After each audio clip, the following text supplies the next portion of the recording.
Hello दोस्तों, कैसे हैं आप सब। उम्मीद करता हूँ आप सब बहुत अच्छे से होंगे।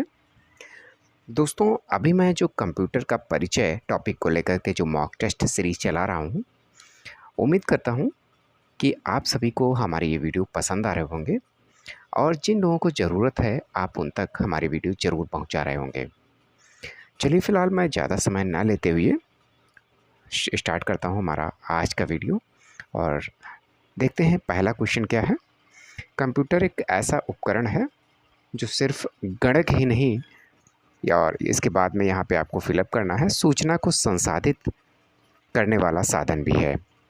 कंप्यूटर को मैं एक बार फिर रिपीट कर देता हूँ। कंप्यूटर एक ऐसा उपकरण है जो सिर्फ गणक ही नहीं बल्कि सूचना को संसाधित करने वाला साधन है। यानी कैसी सूचना को संसाधित करने वाला साधन है, किस प्रकार की वो सूचना होगी, तो वो यहाँ पे आपको फिल करना है। 4 ऑप्शंस दिए गए हैं, गणितीय, अंकगणितीय, विपणन या ए और बी दोनों, यानी गणितीय और अंकगणितीय दोनों यहाँ पर फिलअप किए जाएंगे। तो यहाँ से आपको आंसर पिक करना है। तो यहाँ पे आंसर आपका जो रहेगा वो रहेगा ए तथा बी दोनों, यानी गणितीय और अंकगणितीय, सॉरी अगणितीय है, अंकगणितीय नहीं है। गणितीय या अगणितीय दोनों प्रकार के जो है संसाधनों को संसाधित करने वाला साधन होता है, ऐसा उपकरण होता है। ठीक है, चलिए अगला क्वेश्चन देखते हैं। मानव मन और कंप्यूटर में किसकी गति अधिक है। मानव मन और कंप्यूटर में किसकी गति अधिक है, ये आपको आइडिया लगाना है। अब आप सोचिए और बताइए कि क्या इसमें सही होगा। मानव मन का होगा या कंप्यूटर का होगा, या दोनों बराबर चलते हैं, या किसी तरह का हम कोई आंसर यहाँ पे नहीं दे सकते, यानी कह नहीं सकते, बता नहीं सकते कि क्या सही होगा। तो आप ये बताइए। तो उम्मीद करता हूँ आप सभी ने सही सोचा है। मानव मन जो है आप कंप्यूटर से अधिक तेज चलता है। क्यों? क्योंकि आप मन में सोचिए, आप दिल्ली पहुंच गए हैं, स्विट्ज़रलैंड पहुंच गए हैं, वहाँ की कल्पना कीजिए, और तो यहाँ पर आप तुरंत ही वहाँ पहुंच जाते हैं। मन इतने वेग से चलता है, मन से अधिक जो है तेज कुछ भी नहीं चलता है। तो यहाँ पर हमारा पहला ऑप्शन जो है वो सही है। मानव मन और कंप्यूटर में मानव की गति जो है सबसे अधिक होती है, मानव के मन की। ठीक है, अगला क्वेश्चन देखते हैं। सीपीयू के काम हैं, निम्न में से आपको बताना है कि सीपीयू यानी सेंट्रल प्रोसेसिंग यूनिट का काम क्या है, क्या वर्क है इसका। अंकगणितीय परिकलन करना है, दूसरा है दो राशियों के मानों की तुलना करना है, तीसरा है कृत्रिम स्मृति में वांछित डेटा को, या इनमें से कोई भी नहीं। तो यहाँ पर तीसरे का आपका जो ऑप्शन होगा, यहाँ पर फ़िलहाल जो सेंट्रल प्रोसेसिंग यूनिट है इसका इनमें से कोई भी काम नहीं है। ठीक है, फिलहाल इस सीपीयू को लेकर के यानी सेंट्रल प्रोसेसिंग यूनिट को लेकर के हमारे कई क्वेश्चन बने हुए हैं। अगर आपने वीडियो को अभी तक नहीं देखा है, हमारे सारे वीडियो को, तो आप हमारे वीडियो को देख सकते हैं प्लेलिस्ट में जाकर के, वहाँ से हमारे वीडियो को देख लीजिए आप। सीपीयू का पूरा नाम सेंट्रल प्रोसेसिंग यूनिट होता है। फ़िलहाल मैं बता चुका हूँ, दोबारा रिपीट कर रहा हूँ जिससे आप कंफर्म हो जाए। जिसे प्रोसेसर या माइक्रो प्रोसेसर और केवल सीपीयू भी कहा जाता है। इसे कंप्यूटर का दिमाग भी कहते हैं, क्योंकि सीपीयू कंप्यूटर से जुड़े सभी हार्डवेयर्स और सॉफ्टवेयर से प्राप्त निर्देशों को संभालता है। ठीक है, चलिए फ़िलहाल विस्तार से हमने इसको देख लिया है। अब अगले क्वेश्चन पे चलते हैं कि मनुष्य की स्मरण शक्ति कंप्यूटर की तुलना में होती है। जो मनुष्य है, मानव है, यानी हम सभी हैं, उसकी स्मरण शक्ति यानी उसकी जो सोचने की शक्ति है या याददाश्त है, याददाश्त कह लेते हैं, कि कंप्यूटर की तुलना में कैसी होती है। पहला सामान्य, दूसरा उच्च होती है या निम्न होती है या औसत होती है। इन 4 ऑप्शन से आपको एक टिक करना है।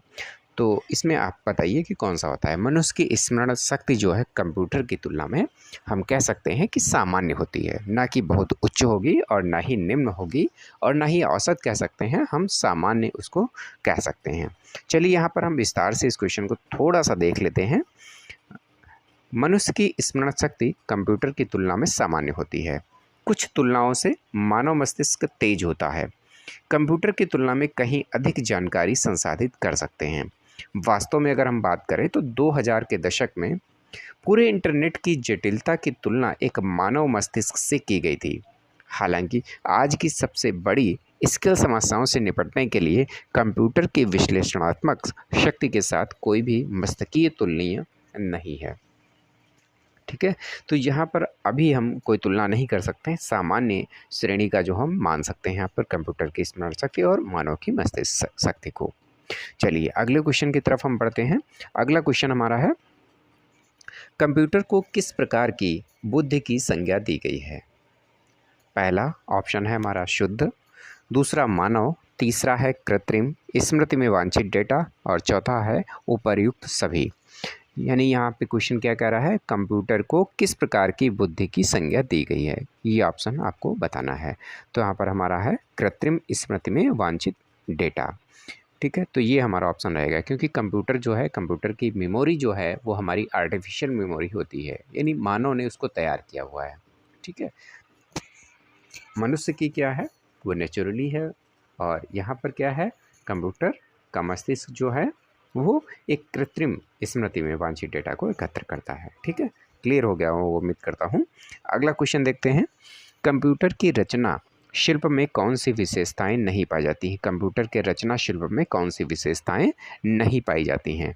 एक बार फिर मैं आपको बताना चाहूँगा कि जो भी रिलेटेड क्वेश्चन है, जो भी हमारे रिलेटेड क्वेश्चंस हैं, उनको आप 1 से 2 बार 3 बार तक पढ़ सकते हैं, उसके बाद में ही आप आंसर पे जाएंगे, क्योंकि कभी कभी जल्दबाजी में हमारे आंसर गलत हो सकते हैं।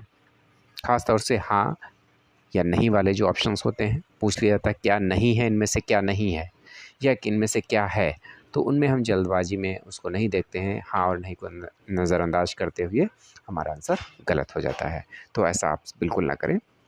चलिए इसका आंसर देखते हैं कि सारे अवयव स्वचालित रूप से काम करते हैं, यानी कंप्यूटर के रचना शिल्प में जो विशेषताएं नहीं होंगी वो आपको ध्यान रखना है कि सारे अवयव स्वचालित रूप से काम करते हैं, या इसमें निवेश एवं निर्गम के लिए एक से अधिक विधियों का प्रयोग किया जाता है, या यह कम गति एवं अशुद्धता से काम करता है, या स्मृति भंडार कम कीमत अथवा लागत वाला होता है।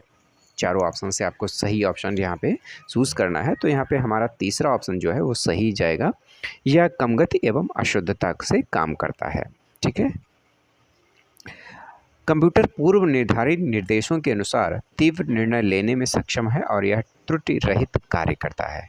ठीक है, तो यहाँ पर ये आपने विस्तार से इसको भी समझ लिया।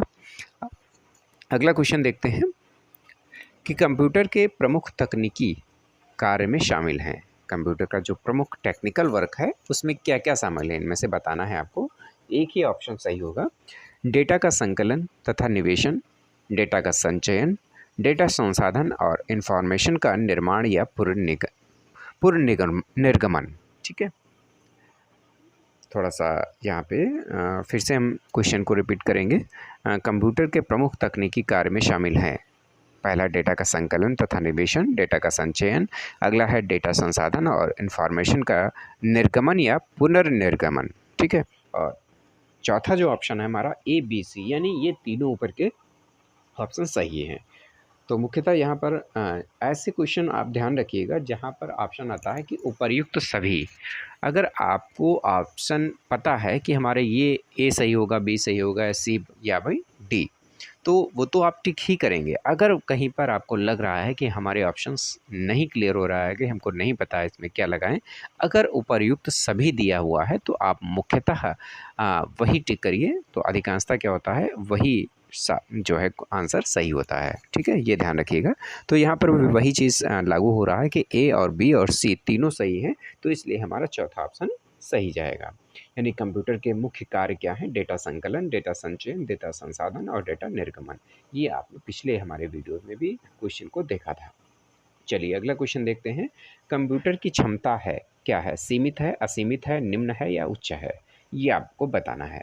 ये आप सभी जानते हैं कि आपके मोबाइल फ़ोन जो आपके पास है उसकी क्या क्षमता होती है, सीमित होती है, असीमित होती है, या निम्न होती है, या उच्च होती है। तो इनमें से आपको बताना है सोच करके। तो कंप्यूटर की क्षमता क्या होगी, सीमित ही होगी। जैसे हमारे मोबाइल की क्षमता एक सीमित होती है, हम मेमोरी कार्ड डाल करके उसको बढ़ाते हैं मेमोरी को, कभी 512 की, कभी 1 GB की, है ना। तो इस तरह से हम मेमोरी को बढ़ाते हैं। तो ऐसे ही यहाँ पे क्या है, कंप्यूटर की क्षमता भी सीमित होती है। कंप्यूटर त्रुटि रहित कार्य करता है या स्थायी तथा विशाल भंडारण की क्षमता सुविधा देता है, परंतु कंप्यूटर की भंडारण क्षमता भी सीमित होती है, जिसे बढ़ाया या कम किया जा सकता है। ठीक है, चलिए अगला क्वेश्चन देखते हैं। अगला क्वेश्चन हमारा है, कि कंप्यूटर के कार्यप्रणाली के मुख्य अवयव में कौन शामिल नहीं है। जी हाँ, कंप्यूटर के कार्यप्रणाली अवयव में कौन शामिल नहीं है। पहला है निवेश, दूसरा आउटपुट, तीसरा सीपीयू या इंटरनेट। तो इनमें से ऑप्शंस आपको बताने हैं। यहाँ पे चौथा ऑप्शन हमारा सही होगा, यानी कंप्यूटर की कार्यप्रणाली में इंटरनेट शामिल नहीं है।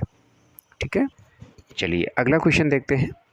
अगला क्वेश्चन हमारा है कि कंप्यूटर का नियंत्रक भाग कहलाता है, यानी कंप्यूटर का नियंत्रक भाग कौन सा कहलाएगा, ये आपको बताना है। पहला है प्रिंटर, दूसरा है कुंजी पटल, तीसरा है सीपीयू और चौथा है हार्ड डिस्क। इनमें से आपको ऑप्शन सही वाला बताना है। तो यहाँ पर तीसरा ऑप्शन हमारा सही जाएगा, सीपीयू। ठीक है, सीपीयू जो है कंप्यूटर का नियंत्रक भाग कहलाता है, कंट्रोल करता है उसको। तो यहाँ पर क्या है, क्वेश्चन को घुमा घुमा के पूछ लेता है, लेकिन आंसर हमारा सभी का वही रहता है। इसको भी हम सीपीयू को पढ़ चुके हैं। यहाँ पे सीपीयू के बारे में ही विस्तार से बताया गया है, जो इसको अभी हमने पढ़ा था। तो फिलहाल इसका आंसर हमारा सीपीयू रहेगा, कंप्यूटर का नियंत्रक भाग कहलाता है सीपीयू। ठीक है, फिलहाल ये थे हमारे आज के 10 क्वेश्चन। मिलते हैं अगले क्वेश्चन के साथ में, तब तक के लिए नमस्कार।